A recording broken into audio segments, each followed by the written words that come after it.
بسم الله الرحمن الرحيم الحمد لله ثناء الله والصلاة والسلام على رسول الله صلى الله عليه وسلم بعد السلام عليكم ورحمة الله وبركاته سلام كدب سيدة أركيسين معلومات عن جود جرني ديوان قلنا أقوام تعصب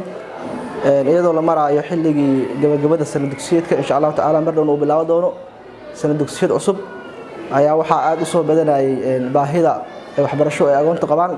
maadaama anagu aan nahay xaruntii aqoonta waxbarashada waxaan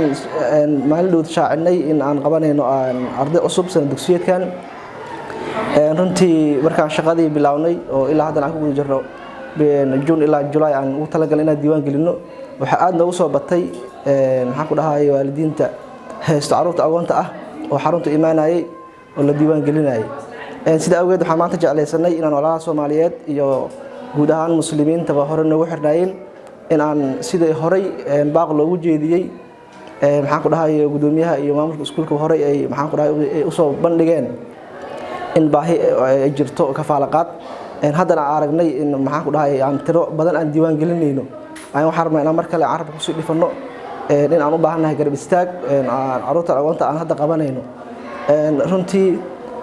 maxaan leenahay marka walaalaha Soomaaliyeed inay nala soo garab istaagaan waa dareemi kartiin horay anagu u haynay intaas oo caruur oo aqoon ah haddana hadda ay soo kordheen waxyaabo fara badan ayaa isbedel in lagu sameeyo u baahan doono sidii maxaan ku dhahay arday kasta wuxuu u baahan yahay kuwii hore u joogay iyo kuwa imaanayaba haddii la soo tago waxbarashadii aan siinayno waxyaabihii tashiilaadka ahaa sida buugii qalinkii uniformkii ay dhammaan u baahan yihiin kuwa hore u joogana maadaama ay maadooyin cusub qaadan doonaan kuwa cusubna ay u baahan yihiin sidoo kale marka waxaan rabnaa in walaalaha Soomaaliyeed ay kafaalaqaadka caruurta aqoonta ahaa oo baahidiisa aad u taagan tahay in ay sidaas awgeed in la soo garab istaagaan waxaan rabnaa marka waa aragtiin baaqyadeena mar walba aan halkaas soo istaagno oo walaalaha Soomaaliyeed aan la hadalno runtii qof walba wax bay awoodaa hadda bar kasta waa sheegnaa aqoonka kafaalaqaadkiisu waa maalinkii $1 bishii $30 sidaas ayuu qorshihi uu ku socdaa 3 bilood ilaa sanad daa shubaysid waa lagu dhifanayaa marka waxa laga yaabaa maanta inaad isleedahay aduu ma awoodid inaad aqoon kafaala qaadid laakiin waxa sameey kartaa hadba awoodaada waxa laga yaabaa fiidiyogan aad share gareysid oo arko walaal Ilaahay wax siiyay oo asiga aqoon kafaala qaado taasna waxay ka dhigan tahay ajirka maxaan ku dhahay walaalka Soomaaliyeed wax baxshin adigana aan leedahay marka meel walba waxa rabaa in dadaalkeeda qof walba wixii awoodo ay qabato anaga maanta waxa awoodnaa waqtigeeni inaan gelinay waxaan ku dhahay sida aan caruurta aqoonta Soomaaliyeed ugu shaqeyno adigana sidoo kale maanta waxa laga yaabaa inaan meel uun awoodid marka wala dhamaan waxaan isku dardaarmaynaa qof walba wixii awoodo iyo meeshii awoodo inay ka qabato si maxaan ku dhahay baahida aqoonta ay u qabaan maxaan ku dhahay la qabtiro ama la soo dhaweeyo taasoo anagana aan hawsha aan u istaagno ujeedada ay tahay marka aad iyo aad u mahadsantihiin insha Allah ta'ala waxaan rabaa in aad nagala qayb qaadataan hawshan socoto sanad dugsiyada noo bilaabo doono hawlo fara badan insha Allah shaqooyin badan jiro marka aqoonta inaan nala soo galbistaagtiin aad u mahadsantihiin السلام عليكم ورحمة الله وبركاته بسم الله الرحمن الرحيم أنيقا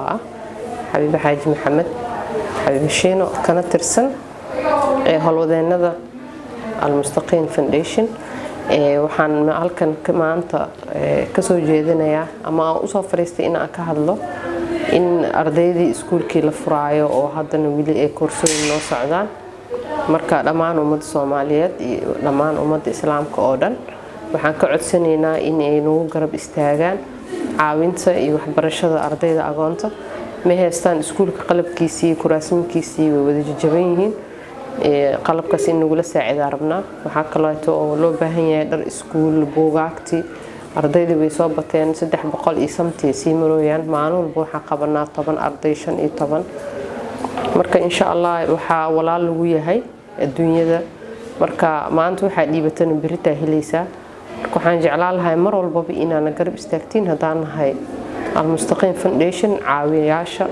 aqoonta iyo danyarta marka intaas ayaa idinka codsanaynaa insha Allah wax walba waxa ka wanaagsan maalintii oo qiyaam Ilaahay qof walba wuxuu baxsado biritu helaya assalaamu alaykum warahmatullaahi wabarakaatuh al-Mustaqim Foundation waxay mas'uuliyad iska saareen in ay caawiyaan caruurta aqoonta ah oo ay dabaraan waxbarashadooda buugaagtooda qalimaantooda iyo dharka iskuulka ay ku dhigan lahaayeen iyaga oo kaashanaya dadka Soomaaliyeed waxaad sanadkii bixin kartaa $360 ama 6 bilood 180 ama xitaa 3 bilood $90 oo kaliya si aad u caawiso wiil ama gabar yar oo aqoon ah oo aan haysan waxbarasho iyo garab adigoo helaya xiriirka qofkaad waxbarashadiisii damaanad qaaday. Waxa kaliya adduun iyo aakhira ku anfacaya waa sadaqo, weliba agoonta waa laga dardaarmay. Shaah iyo shaxaad shilimaad aad ku bixiso ha ku badbaadi waynin qof dhan mustaqbalkiisa.